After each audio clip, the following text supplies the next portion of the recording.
అంతే మాట్లాడాడు ఆయన. అంటే ఈ సమాజం తప్పని ప్రూవ్ చేయి, నీకు మాటలు వచ్చని నిరూపించు.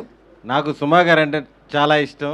ఇది కాకుండా నాకేంట్లే ఊహ తెలిసిన వాళ్ళకి మాట్లాడుతున్న అందరికీ ఇష్టం. కానీ ఈరోజు నాకు సుమా గారు అంటే చాలా గౌరవం వచ్చింది. ఎంతసేపు అసలు స్టేజ్ మీద ఏం చేయాలో అర్థం కావట్లేదు. వీళ్ళేమో ఉండమంటున్నారు, అటు ఇటు తిరుగుతూ ఉన్నాను.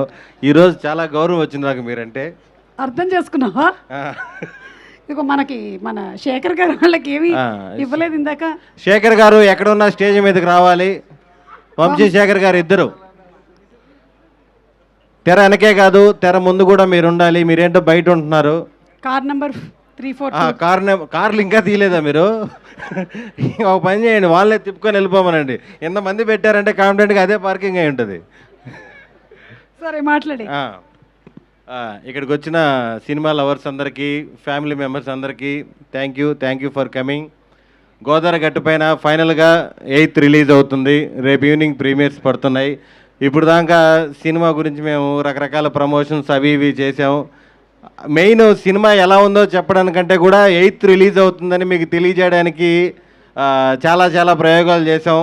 సుమంత్ ప్రభాస్ తెలుసుగా మనోడి ఇంక ఐడియాలు రకరకాలుగా చేశాడు. ఈ సినిమాలో అంటే మేము థ్యాంక్స్లు అందరూ లాస్ట్ అన్ని ఈవెంట్స్లో చెప్పేసుకున్నాం. మా టీం గురించి, డైరెక్టర్ గురించి, మన ఎడిటర్ గురించి, నాగవంశీ గారి గురించి, అందరి గురించి. ముఖ్యంగా మా అందరికీ హార్ట్ఫుల్గా అనిపించింది ప్రొడ్యూసర్స్ అభినవ్ గారు. ఈ సినిమా ఓకే చేసినప్పటి నుంచి కూడా మామూలుగా ఈ డైరెక్టరు, ఈ హీరో అన్నాక ఒక బడ్జెట్ ఫిక్స్ అవుతారు. ఖచ్చితంగా బడ్జెట్ లెక్కలు వేస్తారు, వేయాలి కూడా.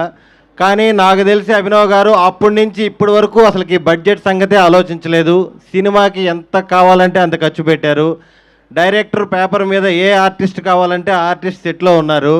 అంత బాగా చూసుకున్నారు. మాకు నిజంగా హార్ట్ఫుల్గా చెప్తున్నాం, ఇలాంటి ప్రొడ్యూసర్స్ ఇండస్ట్రీలో ఉండాలి. చాలా సినిమాలు తీయాలి.